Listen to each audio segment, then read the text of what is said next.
Alors, il était 19 h, j'étais avec deux amis, on était en train de remonter la rue Serpenoise à Metz pour rejoindre la place Saint-Jacques. On avait l'intention en fait d'aller manger, vu l'heure qu'il était. Il faisait chaud, il faisait bon, on était bien. Personne tenait la main à personne, on discutait.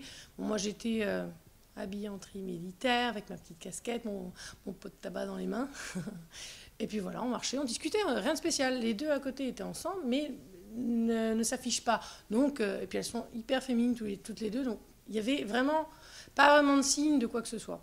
Il y a trois gars qui nous ont abordés en fait, et qui direct. Ils étaient de dos à nous et on a entendu au loin sale lesbienne, sale lesbienne. On s'est dit mais on s'est pas retourné. On continue, on trace, on marche, on s'en préoccupe pas. Et au bout du 15e sale lesbienne, moi je me suis retournée, mes copines aussi, et je lui ai dit maintenant tu t'excuses quoi. J'en avais marre parce que déjà j'avais passé un week-end à me faire insulter. Je veux dire c'est un truc de malade, ça. On se fait insulter mais tout le temps. Il n'a pas du tout apprécié. Il s'est approché de moi. Très rapidement, j'ai pas eu le temps de réagir en fait, parce que il m'a prise le bras, il m'a retourné et il m'a jeté par terre et puis il m'a mis un coup dans la nuque. Et là, blackout. C'est-à-dire, je me souviens de rien, à part m'être réveillée à l'hôpital Bon Secours. Et mes amis qui étaient là m'ont raconté ce qui s'est passé, que je suis restée au sol, évanouie, que les passants, ils passaient, ils se sont pas indifférents quoi. Donc les pompiers sont très vite arrivés, ils m'ont assez rapidement emmené à l'hôpital. Il y a la BAC aussi qui est arrivée. En fait, physiquement, plus de peur que de mal. Le médecin m'a bien fait comprendre qu'il était à deux doigts de me briser la nuque. Donc j'ai eu une petite fracture ici en haut, au niveau des cervicales. J'ai porté une minerve pendant une semaine. Je suis restée en arrêt une semaine.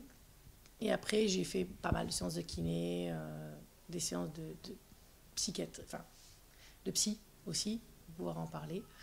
Mais au-delà de ça, je crois que ça s'est plutôt bien passé. C'est-à-dire que moralement, j'aurais pu tomber dans quelque chose où j'aurais pu déprimer, j'aurais pu... Non, j'avais la rage, j'avais l'envie de dire stop. C'est pour ça qu'on a organisé en fait, avec le soutien de Couleur Gay, le soutien de Thierry, on a organisé une manifestation dans Metz quelques jours après. Donc j'ai marché dans les rues de Metz avec la Minerve et on a manifesté. Dans un premier temps, on a cru reconnaître quelqu'un. On a eu une chance pas possible parce qu'on était mitigés. Mais cette personne connaissait la personne qui m'avait agressée. Ça, c'est un truc de... Voilà, on a eu vraiment de la chance. En fait, la personne qui m'a agressée s'est vantée de l'agression. Alors, il a été condamné à 5 mois de prison ferme. Il avait déjà 2 ans de sursis sur lui, donc il a pris au total 2 ans et demi de prison ferme.